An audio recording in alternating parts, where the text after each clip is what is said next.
sur la route RD 91B au-dessus de la commune de Champagny-en-Vanoise dans le département de la Savoie.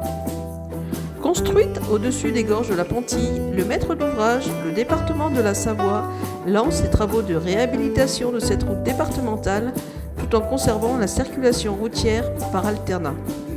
Cette route en encorbellement, il a fallu l'élargir. Il a fallu en premier lieu sécuriser la falaise, ce qui a pris quand même plus d'une année. Ensuite, cette falaise, il a fallu la miner au pied de la falaise, au pied de la route plutôt, de façon à élargir la route, et pour que les cars, les camions puissent continuer à passer.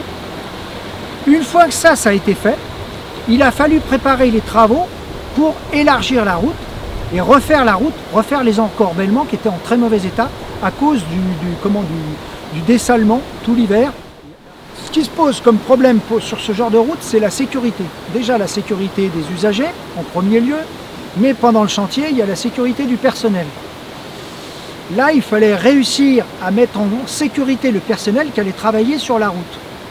Pour ce faire, il a fallu mettre des ancrages en falaise pour consolider justement les rochers à divers endroits. En plus de ces ancrages, il a fallu mettre des filets, des grillages qui étaient eux aussi ancrés dans la falaise et des confortements béton.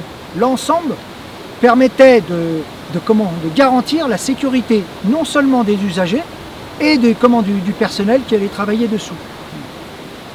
Les travaux consistaient surtout à changer les poutres qui étaient fortement dégradées par l'érosion et puis par le sel que l'on met sur la route l'hiver. Pour changer ces poutres, il fallait bien évidemment pouvoir passer par-dessous. Pour ce faire, il a fallu mettre des consoles fixées dans la falaise en dessous pour que le personnel puisse circuler dessus en sécurité. Toutes ces consoles ont été mises en place par des cordistes qui étaient assurés par le roue, par des ancrages qui étaient au niveau de la route. La circulation était fermée à ce moment-là. Une fois que ce platelage a été mis en place sur les consoles, il y a un platelage avec des garde-corps pour la sécurité du personnel, il a fallu créer ce qu'on appelle des corbeaux en béton. Ces corbeaux en béton allaient recevoir les futures poutres béton qui allaient soutenir ensuite la route.